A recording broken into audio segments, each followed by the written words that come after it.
Wait, don't be that person who watches 5 seconds and gets out. Come on, don't be rude. Watch the entire video. Learn something. Black men are only a portion of the United States population, but they make up nearly the entire justice system. Why? Is it because they commit more crimes? No, it's just because there are harsher sentences and sanctions for their crimes. Green want no smoke with me.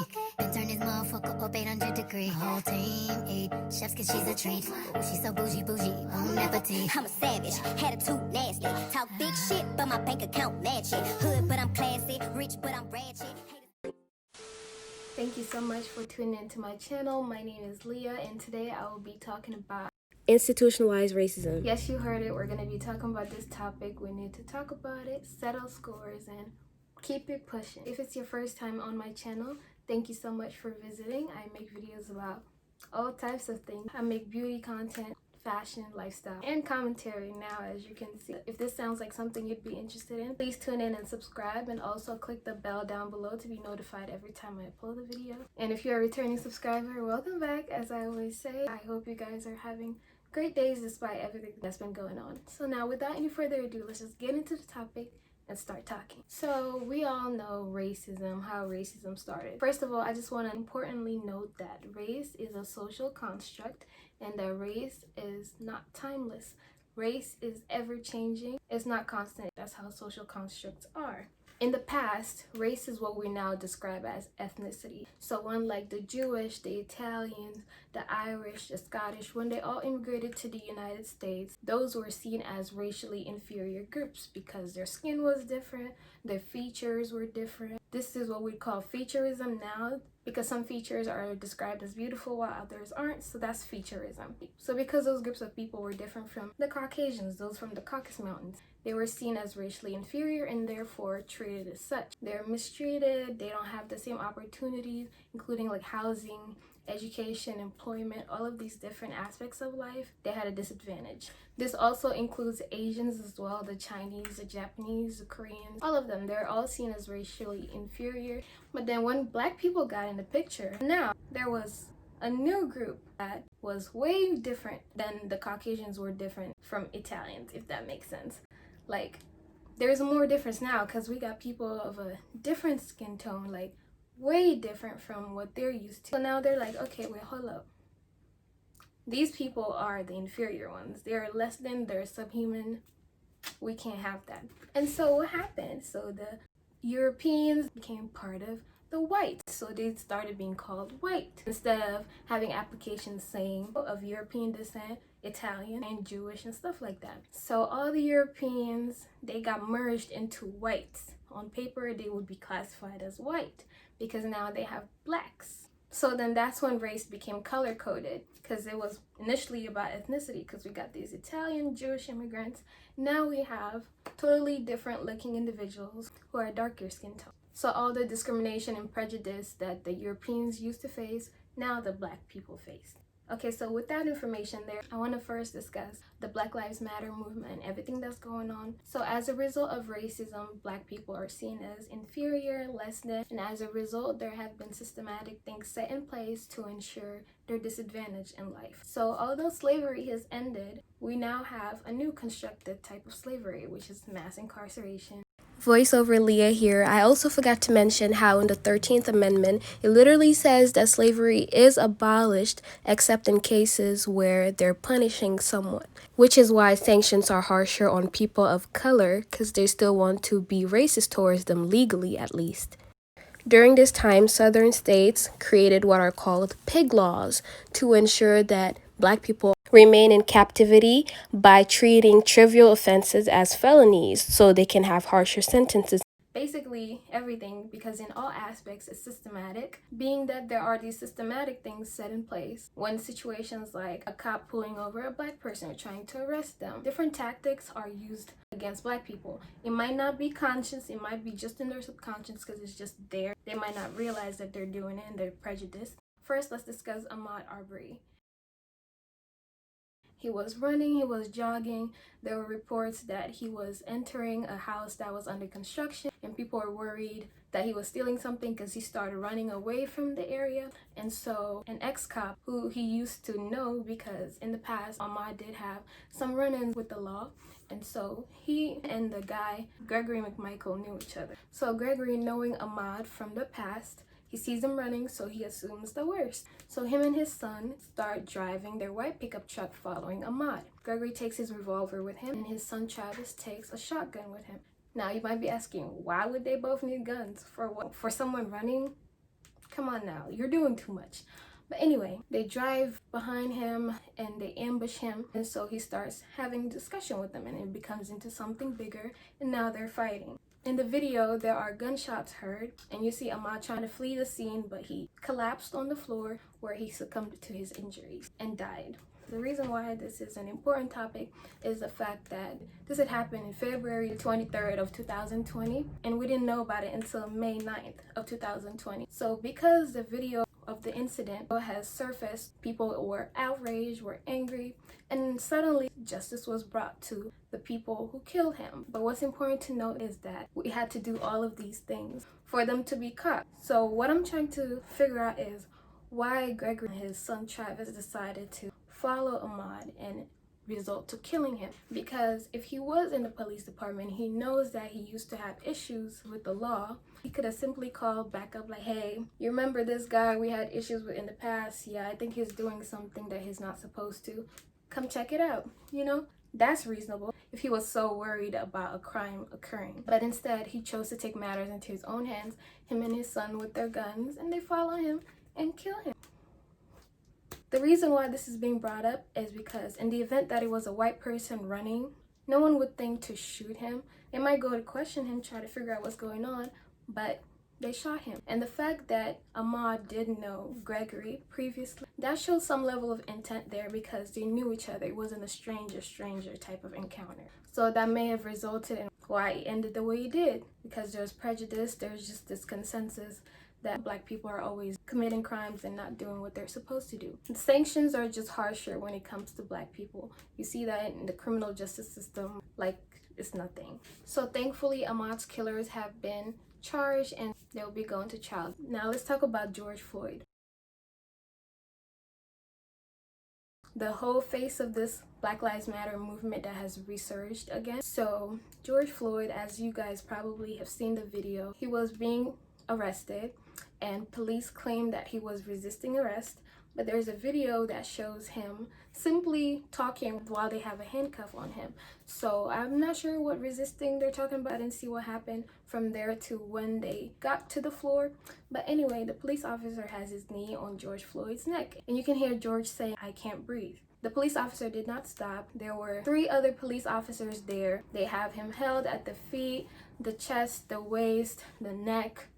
They didn't need that much manpower on him, I'm just saying. It didn't seem like he was really resisting arrest. And this police officer has his knee on him for 8 minutes, on his neck, for 8 minutes. So now he is charged with second-degree murder.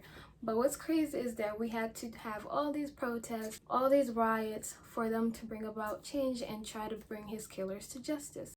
It just doesn't make sense because time and time again we have serial killers, serial rapists, higher offenders who commit crimes and don't get killed, don't even get sentenced to death, they're just put in prison. But you have Ahmaud running from a house and he's killed. Like, you gotta think of situations like that. There's differential treatment based on race. Now he's charged with second degree, which means that there was no intent, like he didn't pre-plan this murder, but that it resulted from his actions. I think that's the best one he can be charged with because they might find him guilty. If it was first degree, there wouldn't be enough evidence to charge him and find him guilty. We wanted the other 3 police officers to be held accountable for their actions because they were all responsible. He could have said, "Hey mate, maybe you should take your knee off his neck," you know? They're all responsible for each other as a team. They're a team, so they're supposed to hold each other responsible and accountable for their actions. And as a result of their negligence, they're all being charged, and I hope they get found guilty. They have to get found guilty, or I will lose all hope with the justice system.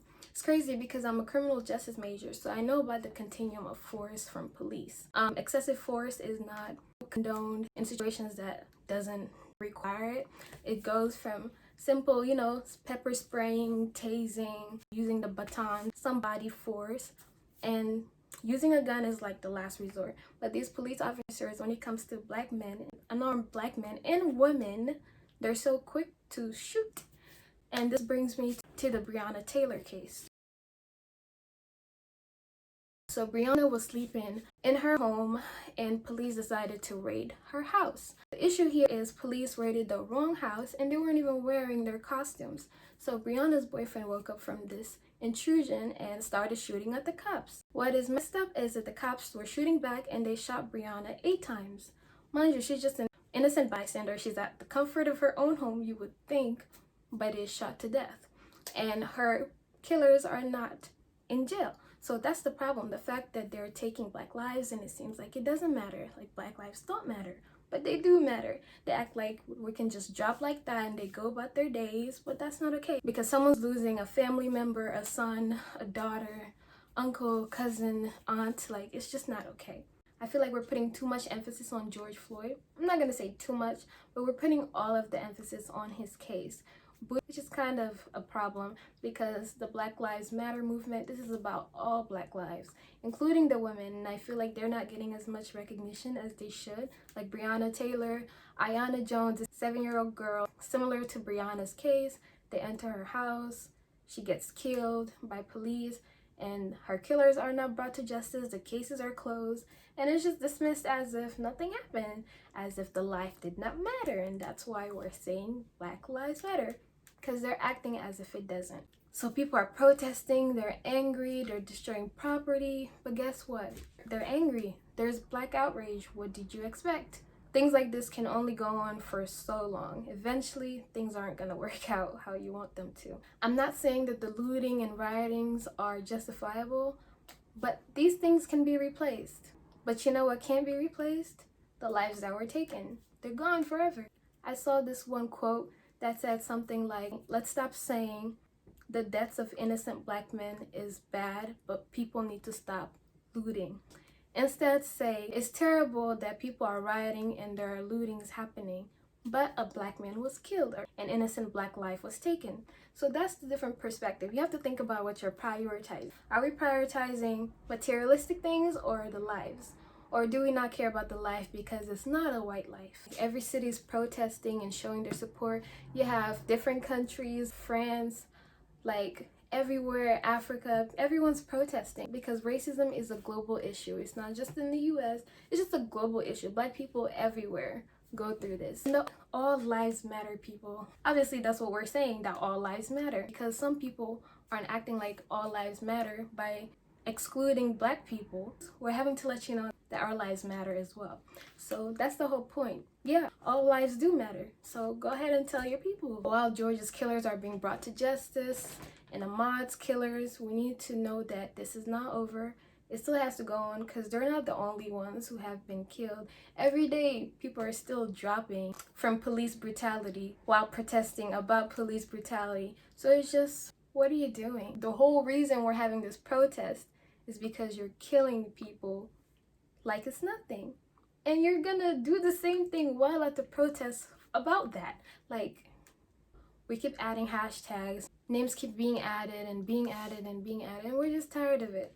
It's like, you kill them, the case is dismissed, it's closed, and the killers are going free, running around free, going home to their families, going about their normal days, while George Floyd is dead, Ahmaud Arbery is dead, Tamir, Rice, like, all these people, they're just dead. Like it's like, okay, oops, another one. We got a goner. That's what this is about. We need to stop this racism. At the end of the day, it's just about black people coming together and knowing that God created us all equal. We're all beautiful in our own ways. No skin tone is better than the other. Just imagine thinking, oh, because you're different from me, you are not it. because you're not like me. Like, because your skin is this color, I'm gonna treat you like you're not at my level. It's like saying, oh, because I have brown eyes, I'm better than you because you have blue eyes. Like, it's like, it doesn't make sense. We're all different in our own ways, and we're supposed to come together with our differences and become one. But no, some people have this whole concept of life wrong. So wrong, it doesn't even make sense. And we need to put an end to it because people are tired. So I have this heart here on my cheek. I don't know if you can see it, but it's to say, what do you think? It's to say that we all bleed red, okay? If you're purple, green, blue, no matter your skin tone, we're all human at the end of the day. We bleed the same. We're all gonna die the same way. Everything about life, how it goes for you, him, her, someone you think is ugly, someone you think is beautiful, the dark-skinned person, the whitest person, we're all going the same places. We're all going the same way. We're all coexisting here. We're just different. Just learn to accept differences. Not everyone's going to be like you. There are 7 billion people in this world. This is just ridiculous. Like, we're forced to live amongst each other, so might as well accept each other and our differences. And you have people saying reverse racism, that black people can be racist to white people, and that's just not it. That's reverse racism, and that just doesn't exist. Black people can be discriminatory towards white people, or prejudiced even, but we can't be racist towards them. Why is that? Because racism isn't just about disliking this particular group and their skin tone. It's also about the systematic things set in place to disadvantage those that they see as inferior, aka black people. So black people can't do that, can't be racist towards whites, because we don't have nothing set in place to disadvantage them or single them out. Yeah, racism is gone, but things are still set in place, like mass incarceration, modern day slavery, to still continue this ideology, this racist ideology. Like, you have 1 in black men in the prison system. Why? Is it because they commit more crimes? No, it's just because there are harsher sentences and sanctions for their crimes. Black men are only a portion of the United States population, but they make up nearly the entire justice system. So what does that say? Like, there are just systematic things set in place to disadvantage black people. It's just racism. They just tweaked a few things. You know, it's just not as explicit, like, hey, you're a slave. You have white people getting probation, community service, fines, but you have black men scared to get pulled over. So people are scared, they're nervous, because this could be anybody. It could be your brother or your sister, like, getting pulled over, and something goes wrong. Police officer panics, gets scared, and shoots you. Just like that. This taught us that there's no guarantee that you'll make it out of a pulling over incident fine. That pulling over sometimes isn't just pulling over. So be careful, guys. Just be vigilant. So I just hope that in the coming years this ends, people stop this. Even though these people are being put behind bars, we need to still continue fighting. If you can't go to protests, sign petitions, donate to GoFundMes. I'll be linking petitions down below for you guys to sign. And if you guys have any more, you can feel free to link them down below. I'll be more than happy to sign. That's all I've been doing, signing petitions. Share the information, educate people. Matter of fact, don't educate no one. It's 2020. We should all know what's going on. It's nobody's duty to let someone else know, but I just wanted to let you know my thoughts on this entire situation so you guys know my stance on it, because, you know, we all matter. Make sure you just do whatever you can in your power to prevent these incidents, because it's just terrible. I feel so sorry for the parents of these victims. Not only did they lose a loved one, but they're not seeing justice being served in their cases. Thankfully, Breonna Taylor's case is open. I just hope they arrest the officers in charge. I just hope they all get convicted and get treated how every other person would. Just because you're in a higher position doesn't mean your actions don't warrant the same treatment that everyone would get. Yeah, so this is all I had to say. I feel like I've covered everything. If you like this video, please don't forget to like, subscribe, comment your thoughts, tell me what you think. You can like if you learned something new, if you agree with something I said, comment down below your own ideas. Don't forget to hit the subscribe button and also turn on your post notification bell so that you can always get notified whenever I upload. I appreciate you tuning in, and until next time. Queen bee, want no smoke with me. Then turn this motherfucker up 800 degrees. Whole team eat chefs cause she's a treat. Ooh, she's so bougie, bon appetit. I'm a savage, attitude nasty. Talk big shit, but my bank account match it. Hood, but I'm classy. Rich, but I'm ratchet.